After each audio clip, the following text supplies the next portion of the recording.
అంతా ఇగో మనకే ఉంటుంది గులాబీ కండువా కప్పుకున్న వాళ్ళకు. నిజంగా మనకు నష్టం కొంత జరిగి ఉండొచ్చు, కొంత అవమానం జరిగి ఉండొచ్చు, అనుకున్న విధంగా గుర్తింపు రాకపోయి ఉండొచ్చు. కానీ మన కళ్ళ ముందే మన తెలంగాణ ఆగమైతుంటే చూస్తూ ఊరుకుంటే మనకు వాళ్లకు పెద్ద తేడా ఏముండదు. కాబట్టి ఒక్కసారి మళ్ళీ పిడికిలు బిగించాలి, కొత్త ఉత్తేజం తెచ్చుకోవాలి. ఎవరికి చేతనైన పని వాళ్ళు, ఆన్లైన్ చేతనైతే ఆన్లైన్, ఆఫ్లైన్ చేతనైతే ఆఫ్లైన్, ఎవరు ఎక్కడ ఏం చేయగలిగితే అది. ఈ కాంగ్రెస్ ప్రభుత్వానికి వ్యతిరేకంగా ఖచ్చితంగా మనందరం కూడా ప్రజల్ని సమీకరించాల్సినటువంటి అవసరం ఉన్నది. ఒకసారి మోసం చేస్తున్నారు, చెప్పినటువంటి వాగ్దానాలు పూర్తి చేయడం లేదు. అన్నిటికన్నా ఎక్కువ ఈ జిల్లా బిడ్డ మన బట్టి విక్రమార్క గారే ఇలా ఫైనాన్స్ మినిస్టర్గా ఉన్నాడు. ఎన్ని అబద్ధాలు చెప్తుండండి ఆయన అసెంబ్లీ సాక్షిగా. 18 నెలల్లో 1,60,000 కోట్ల అప్పు తీసుకొచ్చిరు వాళ్ళు. మనం అడిగితే బుకాయిస్తారు. ఏం చేసిండ్రా 1,60,000 కోట్లు అంటే మా మీద కోపానికి వస్తాడు ఆయన, నా మీద, టాటా మదన్న మీద. మేము చెప్పం మీకు వివరాలు, మీరు చెప్పమంటే కుదరదు కదా. ఇది ప్రజాస్వామ్యం. మీరు అందరికీ అర్థమయ్యేలాగా ఖచ్చితంగా మీరు తెచ్చిన ప్రతి రూపాయి ఎక్కడ ఖర్చు చేసిరో చెప్పాలని కూడా నేను ఈ సందర్భంగా డిమాండ్ చేస్తూ ఉన్నా. నిన్న హైదరాబాద్ సెంట్రల్ యూనివర్సిటీ భూములు 150 బుల్డోజర్లు పెట్టి క్లీన్ చేసి 40,000 కోట్ల భూముల్ని 10,000 కోట్లకి కుదవబెట్టిరు ప్రైవేట్ బ్యాంక్ వాడి దగ్గర. కుదవబెట్టి ఆ 10,000 కోట్లు ఏం చేసిరాయా అంటే రైతు బంద్ చేసినామంటారు, రైతు రుణమాఫీ చేసినామంటారు. అయిందా అన్న రైతులకు రుణమాఫీ? 60% మందికి గాలే. వచ్చిందా అందరికీ రైతు భరోసా?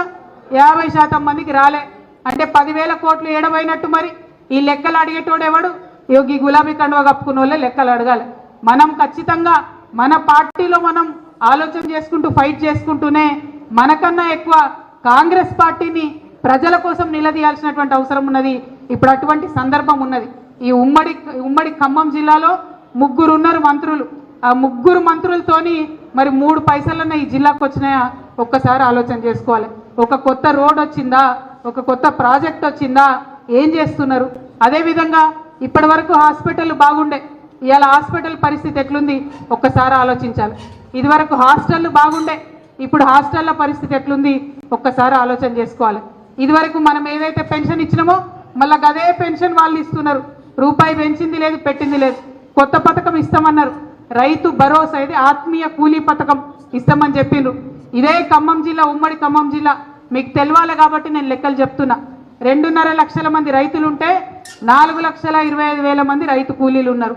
మరి వాళ్ళు ఇస్తామన్నటువంటి భరోసా పథకం ఎంతమందికి ఇచ్చిరని చెప్పి నేను ఇవాళ పొంగులేటి శ్రీనివాసరెడ్డి గారిని, బట్టి విక్రమార్క గారిని, తుమ్మల నాగేశ్వరరావు గారిని చాలా డైరెక్ట్గా మర్యాదపూర్వకంగా అడుగుతా ఉన్నా. మీరు ఇస్తామన్న భరోసా పథకం, కూలీ భరోసా పథకం మీ జిల్లాలోనే మీరు ఎంతమందికి ఇచ్చిండ్రు? ఎందుకు ప్రజల్ని మభ్యపెడతా ఉన్నారు?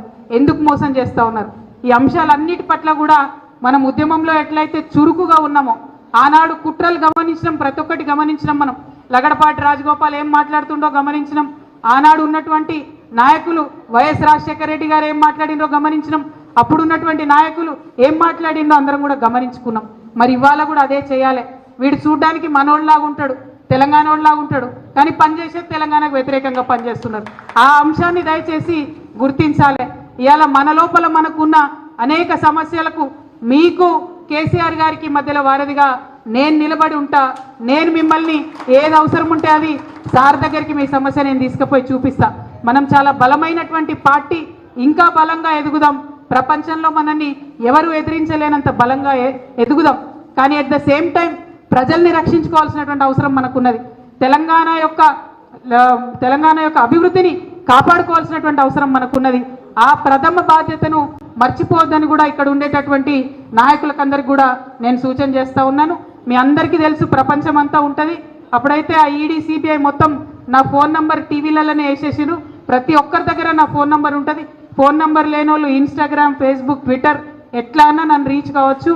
మీకు ఏ సమస్య ఉన్నా తీర్చేటటువంటి బాధ్యత నేను తీసుకుంటా. కేసీఆర్ గారి దగ్గరికి మీ సమస్యను నేను వివరించి తీసుకొని వెళ్తా. మీరు నాకు ఒక వాగ్దానం చేయాలి. భద్రాచలంలో ఉప ఎన్నిక వస్తే ఎట్టి పరిస్థితులలో మళ్ళా ఇదే గులాబీ జెండా ఎగిరేయాలని చెప్పి మాట మీ అందరి దగ్గర నేను తీసుకుంటా ఉన్నాను. మరి ఇక్కడికి భద్రాచలంతో నా అనుబంధం ఇప్పటిది కాదు, అనేక సంవత్సరాలది. ఆనాడు భద్రాచలంకి బతుకమ్మ చేయడానికి వచ్చినప్పుడే నరసింహమూర్తి గారి ఇంటికి కూడా నేను వెళ్ళడం జరిగింది. ఇక్కడ బతుకమ్మ రాములవారి సన్నిధిలో చేసినప్పుడు నాకు బాగా గుర్తుంది. జయశంకర్ గారు కేసీఆర్ గారు ఇద్దరు పక్కపక్కన కూర్చొని నాకు